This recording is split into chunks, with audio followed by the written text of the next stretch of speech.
নমস্কার বন্ধুরা, আজকে একটা নতুন ভিডিও নিয়ে চলে এসেছি। আর এই ভিডিওটা খুবই সিরিয়াস, তো আপনারা সবাই একটু মন দিয়ে শুনবেন, স্কিপ না করে পুরো ভিডিওটা দেখবেন। প্রথমেই আমি একটা ছোট্ট ভিডিও স্ক্রিনে দিয়ে দিচ্ছি। আপনারা আজকাল অনেকেই দেখেছেন সোশ্যাল মিডিয়াতে, এই ভিডিওটা খুবই ভাইরাল। তো সেই ভিডিও সম্পর্কেই আজকে কিছু কথা বলবো। আশা করি এই ভিডিওটা দেখার পর আপনাদেরও মনে কিছু প্রশ্ন অবশ্যই জেগেছে। এই ধরনের অবিবেচক কাজ কারা করতে পারে? অবশ্য সেরকম এখনো পর্যন্ত কোনো প্রমাণ পাওয়া যায়নি, তবে আজকে সেই বিষয়ে কিছু কথা বলবো। সোশ্যাল মিডিয়া থেকেই এই ভিডিওটি সামনে এসেছে এবং এই ভিডিও দেখার পর যথেষ্ট ভয়ে একদম কি বলবো, গায়ের লোম খাড়া হয়ে যাচ্ছে আর মনে প্রচন্ড ভয় লাগছে। এখন মনে হচ্ছে ট্রেনের টিকিট কাটবো, আর ট্রেনের টিকিট কাটলেই হয়তো স্বর্গের টিকিট কাটা হয়ে যাবে। তো এরকমটাই মনে ফিলিংস হচ্ছে, আর সেটারই বিস্তারিত কিছু কথা বলছি। এমনিতেই ভারতবর্ষের রেল পরিবহন ব্যবস্থা প্রচন্ডই খারাপ, আর সেটা আপনারা সকলেই জানেন যারা দৈনন্দিন ট্রেনে যাতায়াত করেন। আর ট্রেনের কি বলবো, লং ডিস্টেন্স ট্রেনে যাতায়াত করেন, যেরকম তার মধ্যে আমি একজন। যাদের হাজবেন্ডরা বাইরে জব করে তাদেরও ট্রেনে সচরাচর যাতায়াত করতেই হয়, কারণ প্লেনের এফোর্টটা সবাই করতে পারে না। আর তাই আমরা বেশিরভাগ ট্রেনটাকেই নিজের যানবাহনের একমাত্র রাস্তা বলে মনে করি এবং ট্রেনেই বেশিরভাগ যাতায়াত করি। তো আজকাল ট্রেনে চাপতেই যেন কেমন একটা ভয় হচ্ছে, কেমন গা শিউরে উঠছে। ট্রেনে চাপাটাই যেন এখন দুষ্কর হয়ে যাচ্ছে। আজকের এই ভিডিওটার মাধ্যমে কিছু কথা আপনাদের সাথে শেয়ার করব। কোনোদিন যদি ট্রেনে চাপার পর কোনো দুর্ঘটনার শিকার হয়, আশা করি আমার কিছু বার্তা আপনাদের কাছে থেকে যাবে। তাই এই ভিডিওটা ছোট্ট করে আপনাদের সাথে শেয়ার করছি। রিকোয়েস্ট করছি সবাই অবশ্যই একটু ভিডিওটা দেখবেন। তাই এখন অনেকেই বলছে ট্রেনের টিকিট কাটার সাথে সাথে অবশ্যই স্বর্গের টিকিটও কেটে নিন। তার কারণ হচ্ছে আপনি ট্রেনে চাপলে বাঁচবেন কি বাঁচবেন না তার কোনো গ্যারেন্টি নেই। আগেও তো অনেক ট্রেন যাতায়াত হতো, বাট এখনকার মতো ট্রেনের এই দুর্ঘটনা প্রতি মাসে মুড়ি মুরকির মতো ছড়িয়ে পড়ছে। আগে কি এরকমটা হতো? ট্রেনের ড্রাইভার কিছু হলেই ট্রেনের পরিষেবা এইসবের আমরা দোষ দিচ্ছি। আদেও কোথায় যে দোষ হচ্ছে, কোথায় যে গলতি হচ্ছে, সেটা কিন্তু এখনো পর্যন্ত কোনো রকম ভাবে জাজমেন্ট করা যায়নি, কোনো রকম ভাবে কিচ্ছু পরিষ্কার ভাবে আমাদের কাছে আসেনি। কিন্তু দুর্ঘটনা আর প্রি প্ল্যান কিছু যদি করা হয়, তার মধ্যে কিন্তু অবশ্যই পার্থক্য রয়েছে। কিন্তু আমরা কিন্তু সবকিছুতেই রেল পরিষেবাকেই প্রথমেই কিছু দুর্ঘটনা হলে দোষারোপ করছি এবং ভারতীয় রেলের গাফিলতির কথাই সবার প্রথমে আমরা বর্ণনা করছি। কিন্তু রেল পরিষেবার যদি কোনো গাফিলতি হয়, তাহলে হয়তো কিছু একটার পর একটা এইভাবে হবে না। এখন যেরকম ভাবে আমাদের রেল দুর্ঘটনা হচ্ছে, মানে সেটা ধারণার বাইরে। গত 4 বছরে প্রায় 26টা রেল দুর্ঘটনা এখনো পর্যন্ত হয়ে গেছে। তাহলে বুঝতে পারছেন কি পরিমাণে রেল দুর্ঘটনা বেড়েছে। শোনার পর নিশ্চয়ই সবাই চমকে উঠলেন। শুধু কি তাই, এখন তো প্রতি মাসে ট্রেন দুর্ঘটনা হচ্ছে মুড়ি মুরকির মতো। আজ অমুক জায়গায় ট্রেন দুর্ঘটনা, কাল তমুক জায়গায় ট্রেন দুর্ঘটনা। ট্রেন দুর্ঘটনা এখন আমাদের ফোন খুললেই কিন্তু দেখতে পাওয়া যাচ্ছে। আর এক কি বলবো, আতঙ্কের সৃষ্টি হচ্ছে আমাদের মতো যাত্রীদের মধ্যে।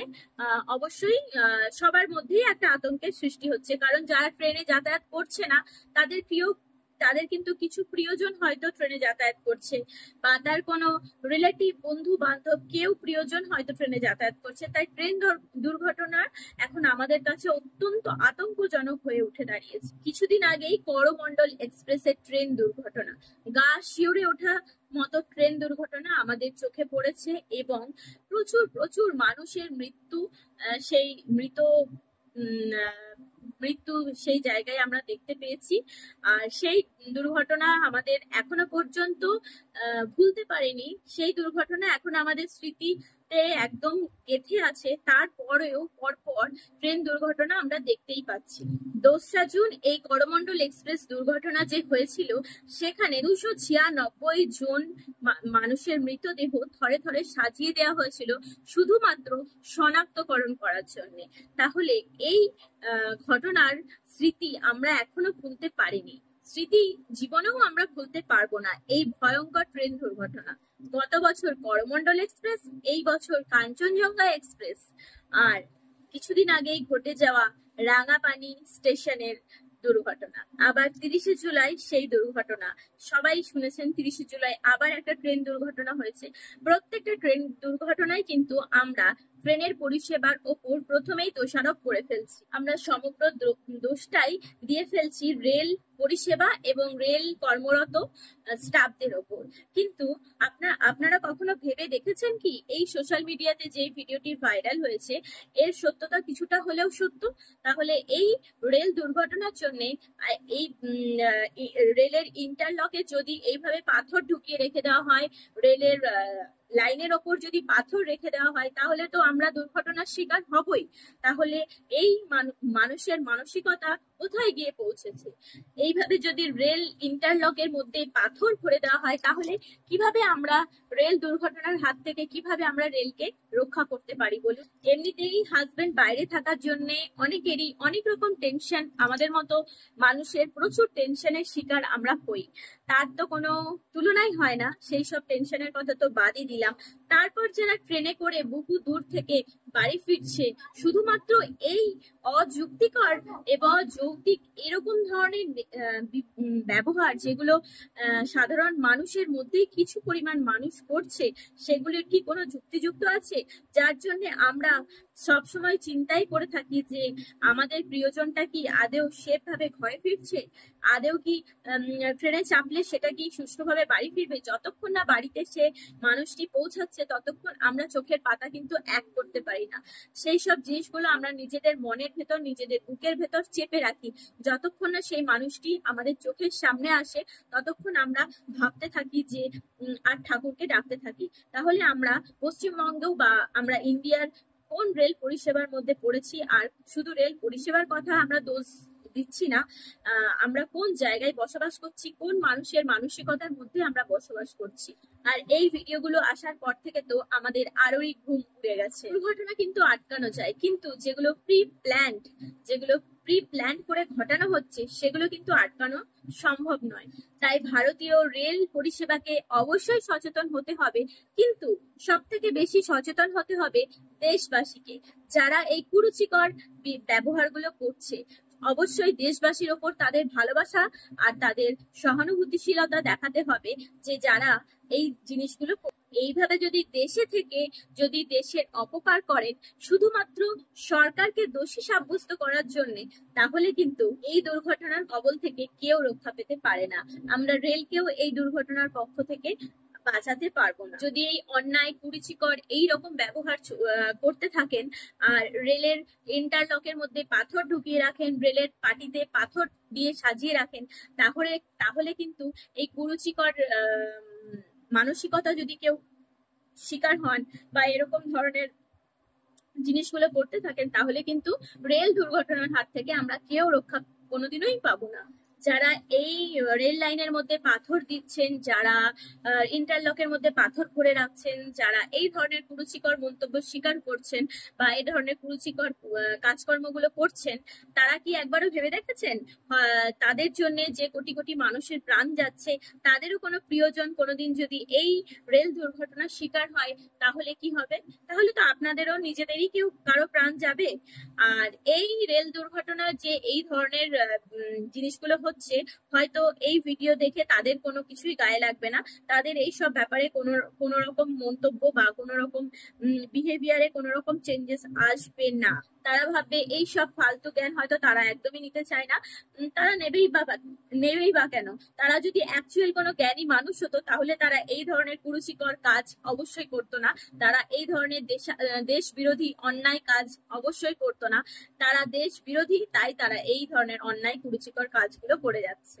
আমার ভিডিও করার উদ্দেশ্যটি এটাই হলো যে আমি শুধু সাধারণ মানুষকে, দেশের মানুষকে এটাই বলতে চাই, বারবার সরকারকে দোষারোপ না করে আপনারা যারা এই ধরনের কুরুচিকর কাজগুলো করছে, তারা কি জন্য করছে, কি কারণে করছে, বা তাদের যেন কাজগুলো বন্ধ করা হোক। অনেক ধরনের আমাদের দেশে অনেক ধরনের প্রশাসন ব্যবস্থা আছে, অনেক ধরনের মানুষ আছে, অনেক উন্নত শিক্ষিত মানুষ আছে যারা কিন্তু চাইলে অনেক কিছু করতে পারে, অনেক ইন্টেলিজেন্সি আছে, অনেক কিছু করতে পারে তারা চাইলে। সিআইডি আছে, সিবিআই আছে, তারা চাইলে কিন্তু অনেক কিছু করতে পারে।